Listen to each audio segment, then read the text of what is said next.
Okay, this is part three, and I'm going to give you a quick tour of the house. This is a house that was designed by a student of Frank Lloyd Wright. The whole town is full of Frank Lloyd Wright buildings. This was done by someone that studied under Frank Lloyd Wright. So it's considered a perfect example of a prairie home. It's got a wide open floor space, lots of windows, lots of natural wood and stuff. It is on the National Registry of Historic Places as a perfect example of a prairie home. And one of the reasons it made the National Registry is because this is a duplex. Now it's an L-shaped duplex.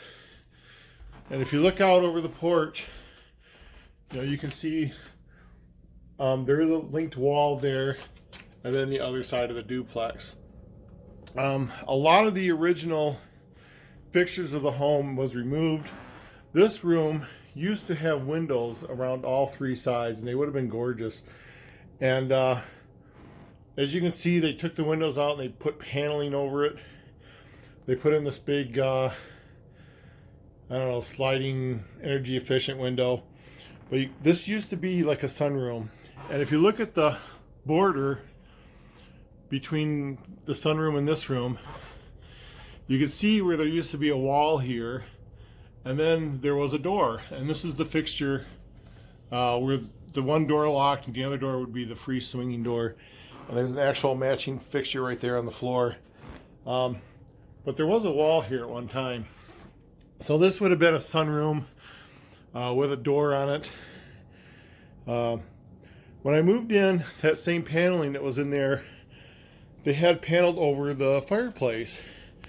And I really couldn't figure out why they would panel over the fireplace. And after I lived here for about 2 years, because I always thought maybe the bricks were cracked or it was crumbling or something, but the other side has an open fireplace, and I thought, well, I'm just going to take a peek behind the paneling.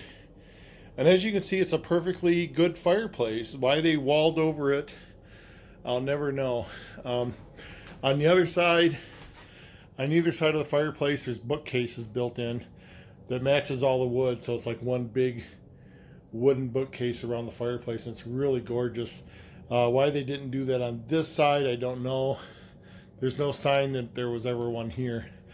And again, big wide open floor plan that opens into the three doors at the far end. When I moved in, that middle door was not there. That was in the basement. Also, the glass doors that used to be here are also in the basement. So I got some of the original fixtures. Again, why all this stuff was taken down over the years. This house was 98 years old. It was built in 1922.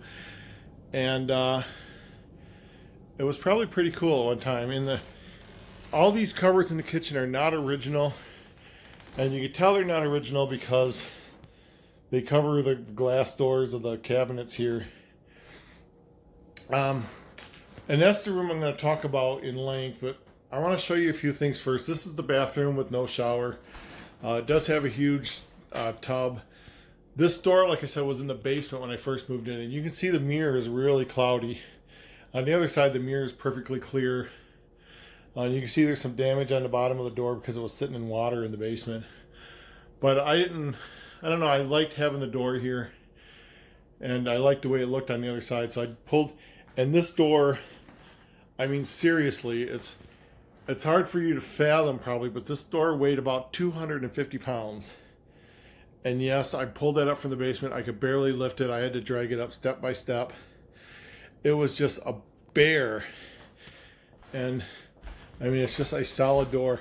But I'm going to take you upstairs. I keep this door closed because I do have two cats and they hate each other. So I have an upstairs cat and a downstairs cat, and I keep them separated. This is an L-shaped stairway. When I moved in, this house was completely dilapidated. It was occupied by drug users and smokers, and every surface, I mean, I painted a lot of this now, but the surface would have cigarette burns along the side of it. Every surface had cigarette burns. This is the bathroom, again with the original clawfoot tub. Not the original sink, but the other side has the original sink. And it's really weird because it has 3 faucets, 2 colds and 1 hot. I don't know why that is. And then there's a closet here. And I'm pointing this out because this becomes important when I show you the Christmas room. So these are just 3 bedrooms. Big bedroom at the end, middle bedroom, and then I use this for storage. But there's also a bed in here. And I want to explain this room because this is the first time something really weird happened. Now, as you can see, there's an access to the attic here. The attic is not usable.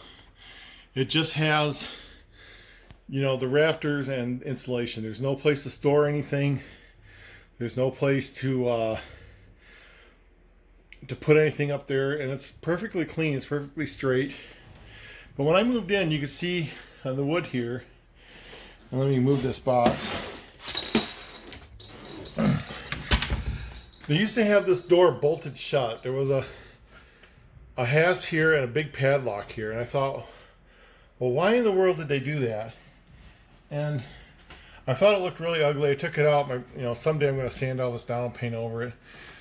But when I first moved in, this was a storeroom. And every morning I would get up and this door would be open. And I'd be, well, that's really weird. And I would close it again. And you can see it's pretty solid. I can't push that open. It's got a really nice doorknob. It's been modernized. And I couldn't figure out how this door would get open.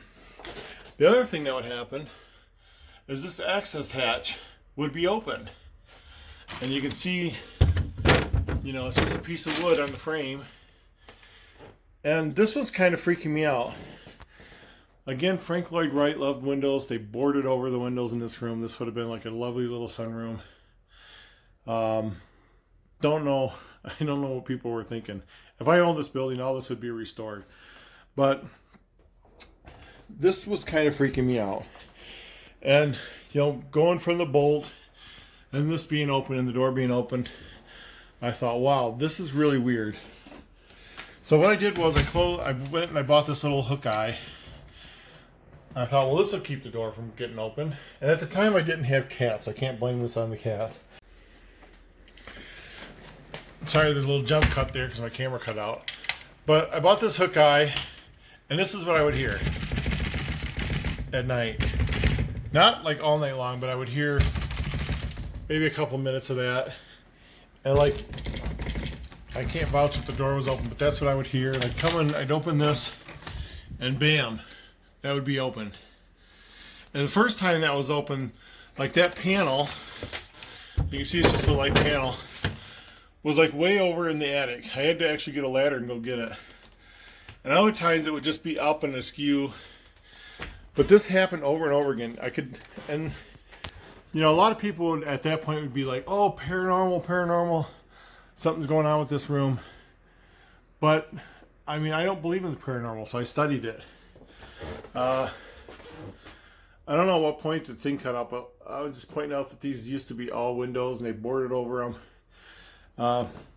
But I found that if I left this door open, nothing would happen. That wouldn't open, the door wouldn't rattle, and everything would be fine.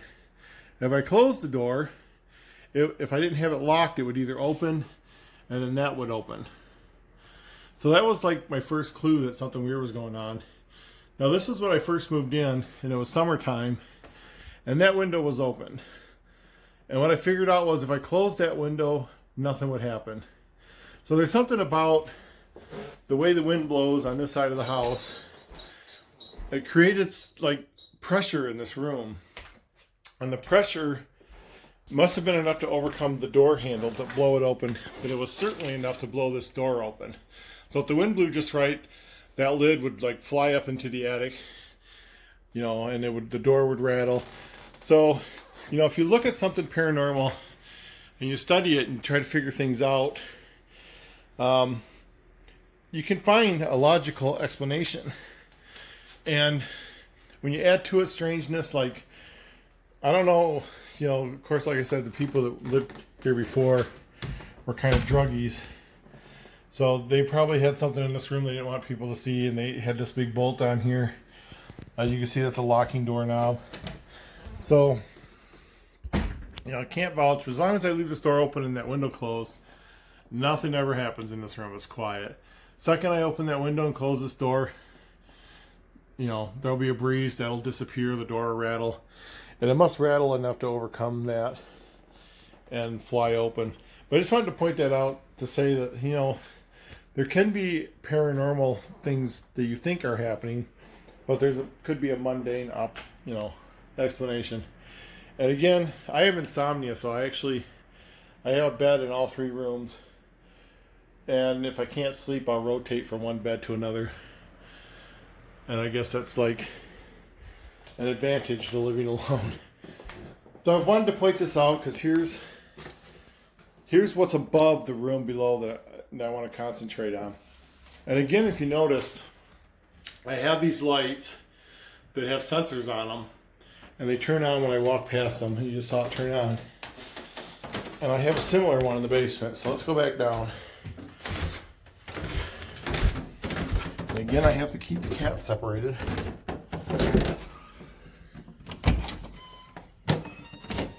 And Mike is always trying to get past me when I open the door. So that's kind of the layout of the house. But this is the room that when I first moved in, I moved in November. And on Christmas Day, I could hear crying in this room. And at the time, the room was kind of like what it is now. It was all storage. It didn't have these shelves in it. And that wall, that purple wall that you're seeing right there, is the wall that joins the 2 sides of the duplex. But I very rarely ever hear anything through that wall. And if I do, it's screaming. It's something really loud or fighting or something. And it's not just a simple girl crying, which is what I heard. And the crying that I heard was muffled. So at first, this was before, I only lived here less than a month. And that's when I thought, well, it was someone next door. My daughter happens to live next door, and she does have little kids. And I called her up to say, hey, why are your kids crying? And she was, the first thing she said was, I'm not home. The kids aren't home. There's nobody home. So I was like, whoa. But I heard kids crying. So seeing that it was muffled, I thought, well, maybe it was someone outside. And you can see these lovely original windows with the original hardware. It would be kind of hard for someone to be outside and for me to hear them. But, I really didn't have any other explanation. And the thing I wanted to show you from upstairs, from the bathroom and that closet are directly above this room. And as you can see from the water stain, the original ceiling is just a mess. It's just, you could tell that bathtub must have overflowed 100 times. The ceiling underneath the drop ceiling, it's plaster and lath, and it's crumbling, and there's big holes in it, and it's obviously been waterlogged over and over again. And I'm assuming that's from the bathtub overflowing and stuff. So this drop ceiling was put in. That was my most recent, I had a leak in my bathtub. So you can imagine what the original ceiling, which is 98 years old, of water flowing through it, must look like. The second year, I also heard crying, and again, it was muffled. And again, I called my daughter, and she was not home. And both of these times, it was on Christmas Day. So I dubbed this the Christmas Ghost. And I never really had anything happen any other time. Just on Christmas Day, I would hear a girl crying in here. So one of the things my grandkids love to do is I would give them flashlights, and I would tell them to go explore the basement. And when they were down there, they were in the room that's below this room, and I could hear them like laughing and playing. I'm like, that's about the right level. If someone was down there crying, that's about the level I heard of the muffled crying. So let me take you to the basement. Now, you'll see, oh, these doors are so big and heavy, but you'll see like someone added this and then it got kicked in. But that's original, and that's original. And you'll see me when I open this door, that light will turn on.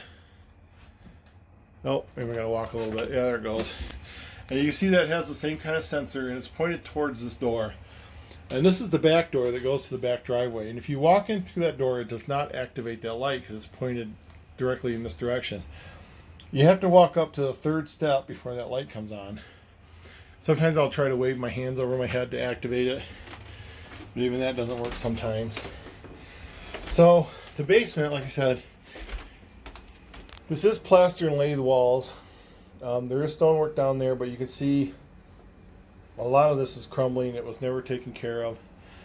There's nothing behind that door, just an empty box like that. That hole goes to the stairways, and if I turn this light off,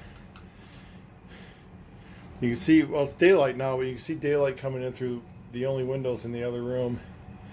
And you can see where I got the camera set up. But it's an old open stairway. Now, the basement here was horrible. When I first moved in, I can't even describe what was down here. It was just debris, old couches, stuff from people that lived here before. A lot of it is still here. But this was the coal room. So, I mean, they would literally fill this with coal. There's the coal chute. This is before that was here, but I mean, this room would literally be filled with coal. And like I said, there's the original doors from upstairs, the glass doors that separated the sunroom from the living room. And this room is just, I mean, it's just a mess. You can see that everything used to be plaster and lathe, but in the basement, I can just about go upstairs and stomp around and come down here and find plaster on the floor. You can see the big ring where the coal-fired furnace used to be. And then this room back here, it's just a big storage room. There's a crawl space. The big heating vent that goes all the way out to the sunroom. I used to keep stuff down here. I used to have a drum set. This room is prone to water. Every time it rains, there's water down here. And it's not deep water, it's just the kind of water that runs across the floor to the drain. So I can't really store anything down here without it getting wet. I did have my drum set up in here. But again, you can see in here the ceiling is completely gone almost. And then these are the fireplace is right up there, and this is where all the ashes would fall. You'd open those doors and clean out the ashes. There was a major flood in here last year. Water came up about a foot and a half. So it destroyed my washer and dryer, and I don't have a washer and dryer anymore. So I just decided not to use this room. There was a lot of graffiti in here. I just got tired of looking at it, so I just threw some paint over it. This used to say Karma. Someone wrote in big red letters, Karma, which is a really weird thing to find in your basement. And I swear to God, oh, yeah, that I found when I was painting over this graffiti. And keep in mind, I lived here for 3 years before I painted this. So finding that unexpectedly was really surreal to me, because I don't, in all the years I've lived here, I don't remember that being there. But that was Karma. And then the kids had got a hold of some spray paint and they graffitied this wall down here for me. But I painted over the word Karma, and I painted over the kids' spray paint. And I don't know, I was going to maybe try to use this room for something. But coming back out here, and you can see I got the camera set up here. Now, I told you the story in one of my other videos about that door. That's the door that the key turned out of my hand. And when I tried to open it, someone pushed against it from this side. I could not open the door. It opened a little bit and it was pushed shut. And when I burst through, the upstairs door was closed and there was nobody down here. Now under here, you can see that's where I finally stored my drum set. I got the camera set up, and I do have it hardwired, so it's not on wireless. And it's plugged in. Everything about this basement is just old and bizarre. A lot of these ductworks don't connect to anything anymore. The plumbing is absolutely atrocious and bizarre. But yeah, keep in mind this house is 98 years old. So this room back here, and you can see it's completely dark, and when you see it on the camera, you're going to see something different. But big brass bed stored in here. Again, these walls leak when it rains. And this is another wall shared with the duplex next door. On their side, this room was made into I don't know what you call it, like a workroom. And they put benches, and there's pegboard on the wall, and it's just got a lot of boxes and stuff stored in it. But of course their side is like this side. It's not used anymore. Everything, you can see where the plaster is falling from the ceiling. And all I have to do is go upstairs and stop. You can see how the original ceiling was plaster and lathe, but then it's coming apart. But this is the room where the kids are playing, and I could plainly hear them upstairs. No idea. And the plumbing here is so weird. Like, the pipe on the other side comes through the wall, goes down, comes back up, and comes back through. So there's like a whole loop. Like it comes in, and it goes back in, and it loops up, and it comes back out right here. So I don't know what these rooms were. I mean, maybe there was a water softener there, but there's no fixtures on that. But you'll see on the camera this room is really lit up, and that's because I went and I bought an infrared light so that when the lights are off, this room is pitch black dark, but it's lit up so the camera can see it. But I mean, this room, like I said, water comes in when it rains, so I've never used it. It's where all the sewer pipes hits the main. And these are sewer pipes from both sides of the duplex. There's the cat. The cat will go through the hole and bug my daughter on her side. And this door is the only link between the two sides on the inside. And you can see it's been nailed shut on the other side because it opens that way. And you can see big screws sticking through. They really did a number on this door. This door is never going to open again. I don't think there's any way of getting all those nails and screws out without destroying it. So coming back through, I normally keep this door closed, but I've been leaving it open so I can watch it. There is a big hole here, and it actually goes down to the dirt. Can't explain what it was for. Maybe there was a pipe that went down there at one time.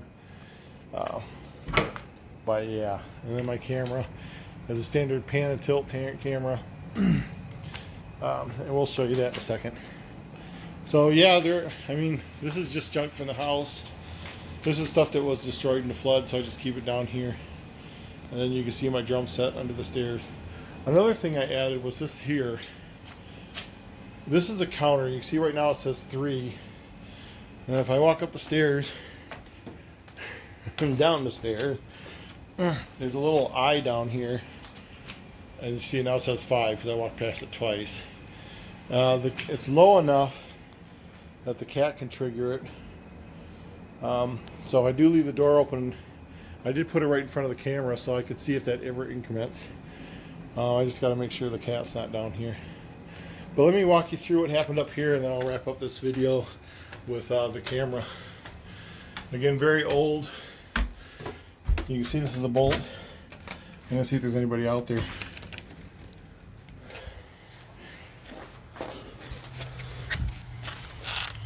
So this is where I turned the key and it got yanked out of my hand. I went to push the door open, and it was slammed back on me, and I threw the door back open. And as you can see, the first thing I see are the stairs and the door. And that door was closed.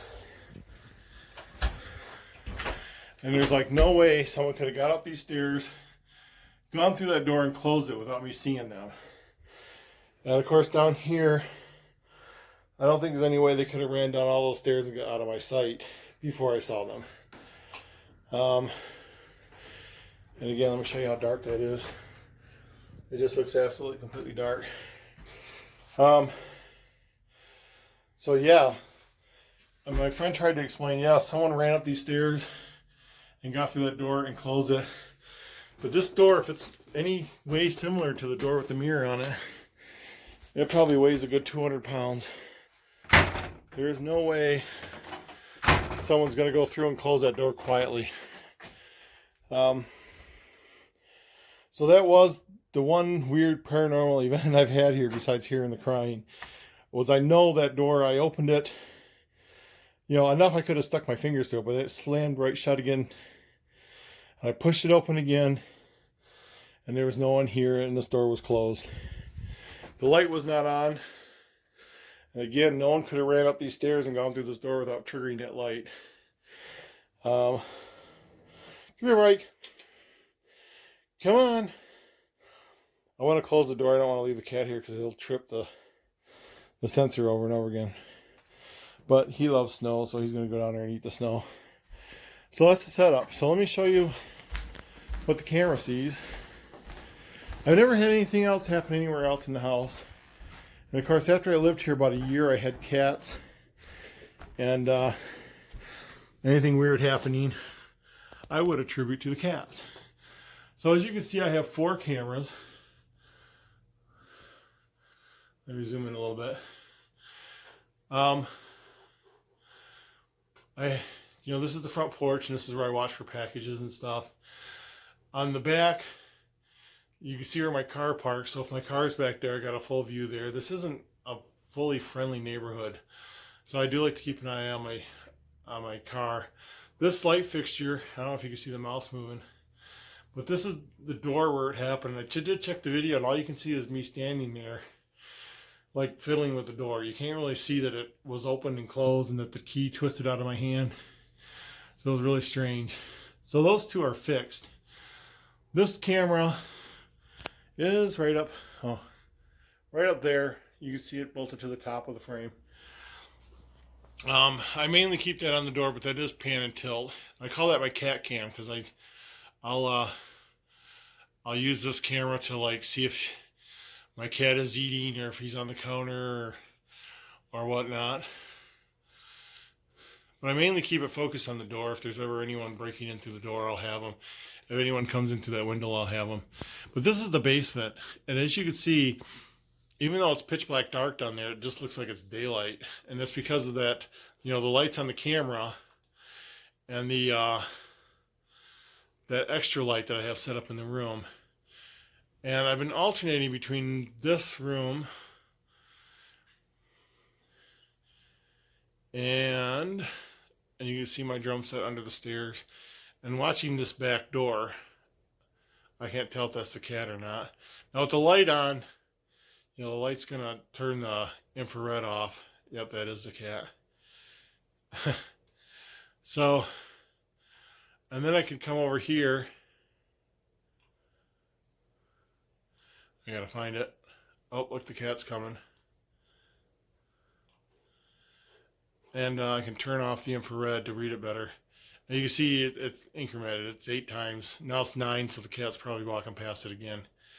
But I did that so I could kind of spot, with that door closed and the cat upstairs, that should not increment. So if it does increment, we know we're in trouble. Let me get back over here.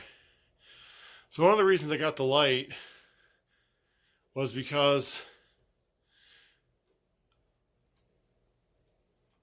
with the infrared on, this pole here is so bright and that white wall was so bright. In fact, let me make this larger. That room was just pitch black. I mean, you couldn't see nothing. This white and this white over here would wash it out. So I went and I got that. It's just a cheap infrared light. And I can see the whole door. And there's a weird shadow down here. That freaked me out at first because, I always hear about shadow people. But that's just a shadow. Oh, and there's the cat walking around. And the cool thing about infrared is it really reflects in the cat's eyes. I think I missed them now. And I know the cat can hear the camera whirring. But I got a good view of the room. And this camera does pick up sound too. So if there's any clunking or anything, it's going to pick that up. And it does rotate, full 360 degrees. So if I wanted to, I could check out the coal room and the furnace. And you could just, now it's daylight, so there's some light streaming in down there, but at night the light does a pretty good job of at least you could see through the doorway to the crawl space. And again, if I wanted to, I could look at the floor. You can see the circle where the coal-fired furnace used to be. It'd be in the middle of the room so it wouldn't heat up the walls. But that's my setup. And this camera, I'll try to link it in the comments below, because it is kind of a cheap camera, so it has kind of a fun, you know, there's an IP address you can go to and you can view it, and then you can pan and tilt it. For visitors, that's all they can do. But I've been leaving it on the door. But I am ready for the Christmas ghost. I am doing it now. Because that door, like I said, it was December 1st when that door slammed on me. And that was, I mean, I could feel someone pushing on the other side of the door. And I thought for sure I had someone break into my house and they were trying to keep me out. And that was what was going through my head. I thought, I'm going to kill this person. I'm going to push him down the stairs and I'm going to jump on him and stop him. And when that door flew open, there was nobody there. That's when I realized, like, wow, something really weird just happened. So I put the camera on that door, so if I ever come through the back door again, at least I have a record of what's going on the other side. So that's my setup. Again, this is about where I was when I heard the crying. You know, sitting in here, watching TV, and I could hear, and I was like, someone's crying back there. And, you know, I'm a good way away, and by the time I would get to the kitchen, it would stop. So I'm walking in here, and I could hear crying, and again, it was muffled. It did sound like it was coming through a wall. It did not sound like it was directly in this room. When I got here, nothing. And again, I really doubt it was anything upstairs because there's 2 layers of ceiling. And I never hear anything from next door unless, you know, because the kids fight and they scream, and that's kind of when I can hear them, but it's really, really hard. So, and the kids playing in the basement, it's when I realized that it did sound like it was coming through the floor. So that's my setup. This is going to be my ghost hunt, and I'm going to be here on Christmas Day because that's when it happened 2 years in a row. The third year, like I said, I had a roommate, and that roommate was living in this room, and I was kind of giving him space, and I was kind of staying, you know, in the kitchen and walking around seeing if I could hear the crying. But I just didn't hear anything that day. But I'm ready this year. And we're going to see if anything happens. I'll put a link to the camera and how to hook up to it. I don't really think I heard anything from behind the door or the bathroom. It did sound like it was coming from this room.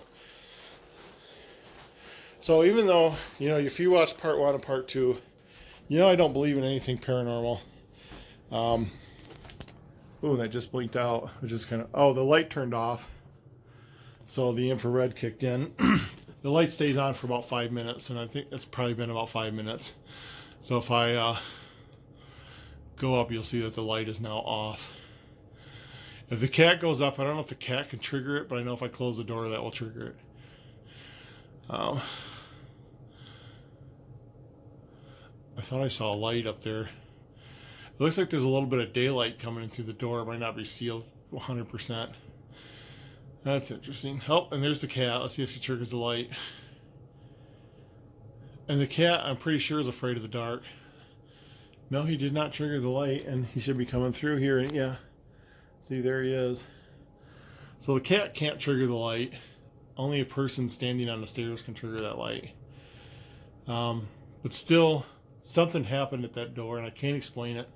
But this is my way of logically finding out if there's anything going on. And especially on Christmas, I'm going to have to find out if my daughter's going to be home so I can eliminate any of the kids over there. And they don't use that room as a playroom anymore, the adjoining room. They actually use that as the adult bedroom, and all the kids are staying upstairs. So, and they do play their TV in there all the time. I never hear the TV. So I really don't think it's anything coming through the wall. But yeah, this is my home. I do collect bells. I do collect mineral samples.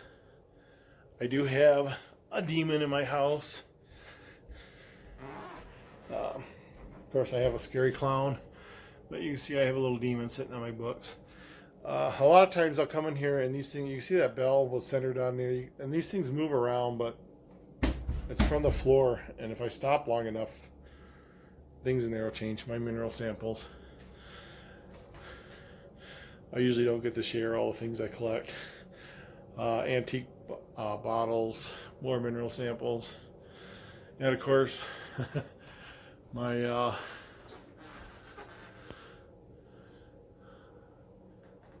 my statue, Don Juan,